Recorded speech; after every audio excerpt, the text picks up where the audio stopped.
Durante 40 años, nadie lo tomó en serio. Todos se burlaban. Pero lo que nadie sabía era que sus lienzos guiaban los proyectos más ambiciosos del mundo empresarial. Hoy te traigo la historia de un hombre que fue invisible hasta que su nombre cambió todo. ¿Quieres descubrir quién era realmente? Quédate con nosotros. Tomás Guerrero tenía 72 años cuando decidió dejar su trabajo como conserje en una oficina de seguros para perseguir lo que había postergado toda su vida: la pintura. Durante décadas, había pasado sus noches en un pequeño taller alquilado en la azotea de un edificio destartalado en la periferia de la ciudad, creando obras que nadie veía. Sus manos habían limpiado pasillos corporativos mientras su alma gritaba por expresarse a través del lienzo. Sus vecinos lo conocían como el viejo loco de arriba. Los niños del barrio jugaban y apostaban dinero en las escaleras mientras Tomás subía cargando botellas de pintura y telas. Su hija, Mercedes, le había aconsejado innumerables veces que abandonara esa obsesión. «A tu edad, papá», decía, «deberías disfrutar de tu pensión, no gastarla en eso». Pero Tomás sabía que le quedaba poco tiempo. Podía sentirlo en sus rodillas, en la forma en que sus ojos se cansaban más cada día. Lo que Tomás no sabía era que un joven arquitecto llamado Daniela Ruiz pasaba regularmente por aquella azotea. Daniela diseñaba espacios para corporaciones multinacionales. Trabajaba con presupuestos de millones, con directivos que medían cada centímetro, que pedían que cada decisión fuera justificada con números y tendencias del mercado. Pero algo en Daniela sentía que le faltaba algo en sus proyectos. Eran correctos, funcionales, pero carecían de alma. Fue durante una reunión en el edificio donde vivía Tomás que la joven arquitecta descubrió la puerta del taller en la azotea. La curiosidad la llevó a subir. Lo que encontró la dejó en silencio durante minutos. Las paredes estaban cubiertas de lienzos que no parecían hechos por manos humanas. Había figuras geométricas que danzaban, colores que se hablaban entre ellos, composiciones que transmitían movimiento aunque los objetos estuvieran completamente inmóviles. Pero lo más sorprendente no era la técnica, era la intención. Cada obra contaba una historia de transformación, de espacios que evolucionaban, de luz que revelaba lo oculto. Cuando Tomás regresó con café en mano, se encontró a una mujer llorando frente a uno de sus cuadros. Daniela le pidió permiso para fotografiar su trabajo. Tomás accedió sin entender realmente por qué le importaba tanto a aquella joven. No le pidió dinero, no le ofreció vender sus obras. Solo tomó fotos, anotó el nombre de Tomás en su libreta, y se fue. Durante 2 semanas, nadie volvió. Tomás pensó que había sido un sueño, una visita efímera de alguien que pasaba. Entonces, una tarde, su teléfono sonó. Era Daniela. Había sido contratada para diseñar el interior de un centro empresarial de 30 pisos en el corazón financiero de la ciudad. Pero primero, necesitaba hablar con él sobre una idea completamente nueva. Si esto te interesa, te pido que en este momento dejes tu like y te suscribas al canal, porque lo que viene es mucho más de lo que cualquiera hubiera imaginado. La vida de Tomás estaba a punto de cambiar de maneras que nunca había soñado. Daniela llegó a la azotea con un portafolio de cuero gastado. Tomás preparó té, algo que hacía siempre que anticipaba una conversación importante. La joven le mostró documentos, planos, presupuestos, proyectos que involucraban bancos internacionales, empresas de tecnología, fondos de inversión. Tomás entendía poco de aquello, pero captaba la magnitud. «Necesito tu visión», dijo Daniela, sin rodeos. «No como vendedor de cuadros, como colaborador creativo. Cada espacio que diseño necesita tener lo que tú tienes, esa capacidad de hacer que el espacio respire, que fluya, que transforme a quien lo atraviesa». Lo que Daniela proponía era revolucionario en la industria del diseño. En lugar de que arquitectos e ingenieros controlaran cada aspecto visual, ella incorporaría la dirección artística de Tomás desde el inicio de cada proyecto. Sus obras guiarían la paleta de colores, la geometría del espacio, la disposición de la luz. Sería un experimento radical. «¿Por qué yo?», preguntó Tomás, incrédulo. «Porque todos en mi industria pintan en blanco y gris. Porque todos copian tendencias. Y porque hace años que trabajo en edificios sin alma, sin vida. Tú tienes ambas cosas en abundancia». El primer proyecto era un edificio corporativo en la capital. 30 pisos. 200 millones de inversión. Tomás necesitaría viajar a la ciudad, trabajar con el equipo de Daniela, crear obras específicas que dialogaran con el espacio arquitectónico. El contrato ofrecía un honorario que hizo que sus manos temblaran mientras lo leía. $100,000 por su colaboración inicial. Era más dinero del que Tomás había visto en su vida. Pero Tomás era cauteloso. Pidió poder hablar con otros clientes de Daniela, no por desconfianza, sino por prudencia. Lo que descubrió lo sorprendió aún más. Daniela ya había ganado múltiples premios internacionales. Su nombre aparecía en revistas de arquitectura de lujo. Había diseñado espacios en Dubái, Singapur, Nueva York. Era una de las arquitectas más solicitadas del mundo. Y había descubierto a Tomás en una azotea de un barrio olvidado. Cuando Tomás comunicó su decisión a Mercedes, su hija no lo creyó. Pensó que era una estafa. Revisó obsesivamente los documentos buscando trampas, letras pequeñas, engaños. Pero todo era legítimo. Cuando finalmente aceptó la realidad, le dijo algo que Tomás nunca olvidaría. No sé quién era papá, pero aparentemente tampoco yo. 2 semanas después, Tomás subía a un avión por primera vez en su vida. Los guardias de seguridad del edificio corporativo no lo dejaban pasar. Un anciano en ropa gastada, con una carpeta de lienzos, no se veía como parte del equipo creativo. Tuvieron que llamar a Daniela para autorizarlo. Cuando finalmente entró en la sala de reuniones donde lo esperaba el directorio de la empresa inversora, los murmullos comenzaron. Suscríbete para no perderte lo que sucede en el siguiente capítulo de esta sorprendente historia. Nadie había visto llegar al anciano pintor que cambiaría todo. La sala de juntas estaba fría, acondicionada al punto de la esterilidad. 20 ejecutivos rodeaban una mesa de vidrio negro. Trajes oscuros, relojes de lujo, expresiones de aburrimiento corporativo. Algunos revisaban sus teléfonos incluso antes de que Daniela comenzara su presentación. Tomás fue presentado simplemente como consultor artístico. Un consejero directivo levantó una ceja.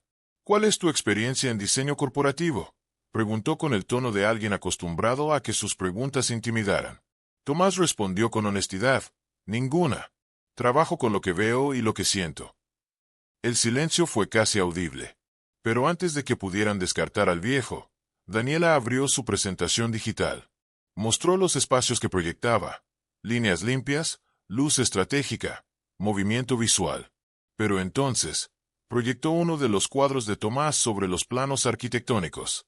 La imagen era hipnótica, el color fluyendo a través de las superficies, guiando la vista del observador, creando una narrativa visual que hacía que el espacio cobrara vida. Esto, dijo Daniela, es lo que diferenciará este edificio de los otros 1000 edificios corporativos idénticos en el mundo. Esto es lo que hará que los clientes que entren aquí sientan algo. Algo que los arquitectos digitales no pueden codificar, que los diseñadores de oficinas no pueden parametrizar, que los ingenieros no pueden medir. Feeling. Propósito visual. Alma. Una ejecutiva, Susana Vélez, la presidenta de operaciones, se inclinó hacia adelante. Era la única en la sala que parecía genuinamente interesada. ¿Cómo garantizas que esto funcionará? Un proyecto de esta envergadura no puede depender de intuición artística. Necesitamos métricas. Tomás habló antes de que Daniela pudiera intervenir. Señora, los edificios grises no evocan nada. Los hombres pasan por ellos como fantasmas.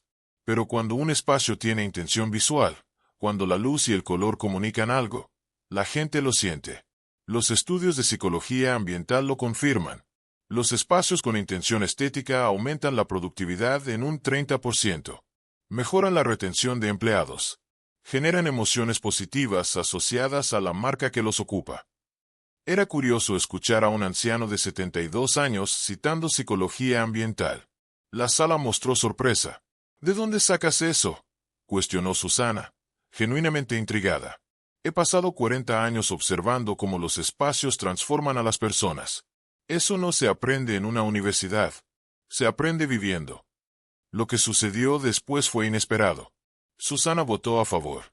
Luego otro ejecutivo. Luego otro. Cuando terminó la votación, solo 3 personas se opusieron. El proyecto fue aprobado, pero con una condición inquietante. Si el resultado final no cumplía con las expectativas estéticas y funcionales, Tomás sería responsable de los sobrecostos. Era un riesgo enorme para alguien que nunca había trabajado en comercial. ¿Quieres saber cómo Tomás manejó esa presión? Dale like al video para que tu recomendación nos ayude a continuar con estas historias. Lo que nadie imaginaba era que Tomás había estado bajo presión su vida entera. Una sola sala de juntas no sería diferente. El equipo de Daniela incluía a 35 profesionales: arquitectos, ingenieros, diseñadores gráficos, especialistas en iluminación. Cuando Tomás fue presentado como director artístico, la reacción fue mixta. Algunos lo veían como un toque creativo refrescante. Otros, como una interferencia. El más hostil era Víctor Salazar, el ingeniero principal. Tenía 35 años, doctorado del MIT, y había trabajado en los proyectos más prestigiosos de Latinoamérica. Para Víctor, la arquitectura era matemática pura. Los sentimientos no tenían lugar en un edificio de 30 pisos que debería durar un siglo. Este proyecto necesita precisión, le dijo a Daniela en un corredor. No intuitivas artísticas de alguien que probablemente nunca ha usado AutoCAD. Daniela lo escuchó sin defender a Tomás. Solo le pidió que esperara, que observara. Las primeras semanas fueron caóticas. Tomás sugería cambios que desafiaban las decisiones estructurales. Quería que cierta pared fuera 3 metros más corta para que la luz de la tarde penetrara en ángulo específico. Quería que los pisos de una zona específica tuvieran texturas que jugaran con las sombras. Propuestas que hacían que los ingenieros pusieran los ojos en blanco. Víctor llevó un registro de cada irracionalidad de Tomás. Se las pasaba a Daniela como evidencia de que el experimento no funcionaba. Pero entonces, Daniela le pidió a Tomás que presentara sus ideas directamente a los ingenieros, no como artísticas, sino como soluciones acústicas y térmicas. La pared 3 metros más corta no era vanidad estética. Reducía reverberación de sonido en 35 decibeles y mejoraba el flujo de aire natural, reduciendo la necesidad de climatización en esa sección. Las texturas en los pisos no eran decorativas, alteraban cómo la luz se reflejaba, creando zonas de enfoque natural que reducían la fatiga visual de quien trabajaba. Tomás lo explicó en términos técnicos que aprendió de Daniela durante las noches previas. De repente, Tomás no era un artista excéntrico. Era un problema solver que veía soluciones que los ingenieros no habían considerado. Víctor lo admitió frente al equipo. Fue pequeño, apenas unas palabras. El viejo tiene un punto. Pero fue suficiente. La atmósfera cambió. Los ingenieros comenzaron a preguntar qué veía Tomás, no cuál era su capricho artístico. 2 meses después, cuando se completó la estructura, llevaron a Tomás a ver el espacio vacío. 30 pisos de acero, hormigón y vidrio. Mientras otros veían un edificio, Tomás veía posibilidades. Veía cómo la luz recorrería cada superficie. Veía donde la energía visual fluiría como agua. Tomás comenzó a pintar. No en lienzos. Directamente sobre las superficies interiores. Muros enteros se transformaron en obras de arte funcional. Colores que guiaban, que diferenciaban espacios, que creaban narrativas visuales entre pisos. La transformación fue tan radical que ejecutivos comenzaron a preguntar: ¿quién es este hombre? Te recomiendo que te suscribas ahora, porque el siguiente capítulo es donde todo explota. La siguiente parte del edificio revelaría por qué Tomás no era simplemente un consultor artístico. Era algo más. 2 meses antes de la inauguración, un periodista de la revista Arquitectura Global visitó el sitio. Estaba cubriendo los proyectos más ambiciosos del año. Cuando entró al edificio, quedó hipnotizado. Las fotografías que tomó fueron circulando entre directores de arte, diseñadores, empresas creativas de toda la región. Lo inusual era que nadie sabía quién había diseñado los interiores. El artículo publicado fue titulado El enigma del espacio perfecto. Hablaba de un director artístico anónimo que estaba revolucionando cómo se pensaba el diseño corporativo. Los comentarios en redes sociales pedían que se revelara su identidad. Algunos aseguraban que era un artista famoso trabajando de incógnito. Otros especulaban sobre su nacionalidad, su trasfondo. Daniela decidió que era el momento correcto para hacer la revelación pública. La conferencia de prensa fue en un hotel de 5 estrellas. Medios nacionales e internacionales asistieron. Ejecutivos de las empresas de inversión estaban presentes. Daniela tomó el micrófono y anunció que presentaría al hombre detrás del proyecto más innovador de la década, Tomás Guerrero. Cuando Tomás caminó hacia el podio, hubo un momento de confusión. Los periodistas esperaban a alguien joven, quizás cercano a los 40. Lo que vieron fue un hombre de 72 años, con manos que mostraban los años de trabajo, con ropa sencilla que no combinaba con el evento. Las primeras preguntas fueron sobre su edad. ¿Cómo comienza una carrera en este nivel a los 72 años? Tomás respondió, no comenzó a los 72. Comenzó hace 50 años. Simplemente nadie estaba mirando. Luego, alguien preguntó por qué Daniela lo había elegido. Daniela se acercó al micrófono. Porque busqué en los lugares correctos. Porque no asumí que el talento está en las universidades prestigiosas o en los portfolios que todos conocen. Porque pasé de la azotea de un edificio anónimo y encontré un universo visual que le faltaba a mi trabajo. Entonces, un periodista más astuto hizo la pregunta que cambió todo. ¿Quién eres, Tomás Guerrero? ¿De dónde vienes? Tomás miró a la audiencia. Respiró profundo. He estado invisible por 50 años. Trabajé como conserje, como portero, como obrero. Nadie me veía. Pinté en secreto en una azotea que la mayoría de ustedes ni sabía que existía. Pero aquí está lo que quiero que entiendas. Todos tenemos a un Tomás Guerrero en nuestras vidas. Alguien cuyo talento está oculto. Alguien cuya brillantez es ignorada porque no encaja en nuestro sistema de expectativas. Si hubiera muerto hace 5 años, habría desaparecido sin dejar rastro. Pero encontré a alguien que miró más allá de lo evidente. Eso es lo que les pido, que miren más allá. Las fotografías de esa conferencia se viralizaron. No porque Tomás fuera famoso, porque su historia era la historia de todos. La historia de lo que podría haber sido si alguien hubiera visto. Pero lo que sucedió después fue aún más sorprendente. Si esta historia te está moviendo, presiona ese botón de suscripción. Lo que viene es donde todo se multiplica. Empresas comenzaron a llamar. Bancos, galerías, corporaciones. Pero Tomás solo quería hacer una cosa. Las semanas posteriores a la conferencia fueron un torbellino. Tomás recibió ofertas de 5 continentes. Proyectos que involucraban inversiones de cientos de millones. Museos que querían exponer su trabajo. Universidades que lo invitaban como profesor invitado. Pero Tomás rechazó la mayoría. Eligió socios cuidadosamente. No cualquiera que ofreciera más dinero, sino aquellos cuyos valores se alineaban con su visión. Pasó los siguientes 3 años creando un fondo fiduciario con parte de sus ganancias. Su objetivo era tan simple como revolucionario: subsidiar a artistas desconocidos de comunidades marginadas. El fondo buscaba a personas como él había sido. Talentos invisibles. Voces silenciadas por circunstancias. Tomás les ofrecía no solo dinero, sino acceso a proyectos reales, a colaboraciones con profesionales establecidos, a oportunidades de transformar sus carreras antes de que fuera demasiado tarde. En los primeros 5 años, el fondo cambió la vida de 123 artistas. Víctor, el ingeniero que inicialmente lo rechazó, se convirtió en su colaborador más cercano. Juntos desarrollaron una metodología que revolucionó el diseño corporativo en Latinoamérica. Universidades comenzaron a enseñar su enfoque. Otras regiones replicaban sus modelos. Pero el cambio más profundo fue personal. Mercedes, su hija, admitió que lo había subestimado durante décadas. Comenzó a trabajar directamente con su padre en el fondo, coordinando las iniciativas de búsqueda de talento. Por primera vez en sus vidas, trabajaban juntas no por obligación filial, sino por propósito compartido. Cuando Tomás cumplió 80 años, la ciudad decidió nombrar una calle con su nombre. No la azotea donde había pinado en secreto durante 50 años. Una avenida completa. En la inaugura, Tomás llevó a 123 artistas que su fondo había apoyado.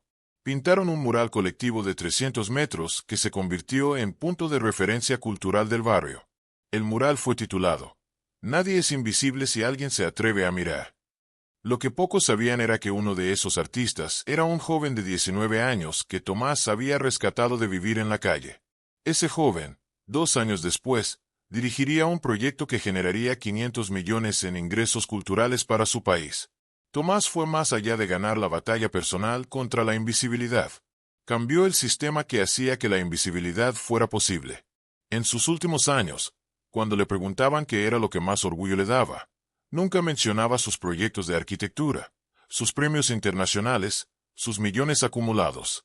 Siempre respondía lo mismo, que alguien que habría muerto invisible ahora cambia vidas. Porque si eso es posible para ellos, es posible para miles de otros Tomases que están en azoteas, en sótanos, en lugares que nadie mira. Cuando Tomás Guerrero falleció, a los 91 años, su funeral fue asistido por más de 1000 personas. Artistas, arquitectos, empresarios, gente común. Su legado no fueron los edificios, fueron las vidas transformadas. Y la pregunta que dejó en el aire fue para cada uno de nosotros: ¿quién es el Tomás invisible que pasamos por alto? ¿Cuándo dejamos de mirar realmente a las personas a nuestro alrededor? Si esta historia tocó algo en tu corazón, te pido que la compartas, que alguien en tu vida necesita recordar que puede comenzar nuevamente, sin importar su edad. Gracias por llegar hasta aquí. Suscríbete para más historias que transforman. Buenas noches.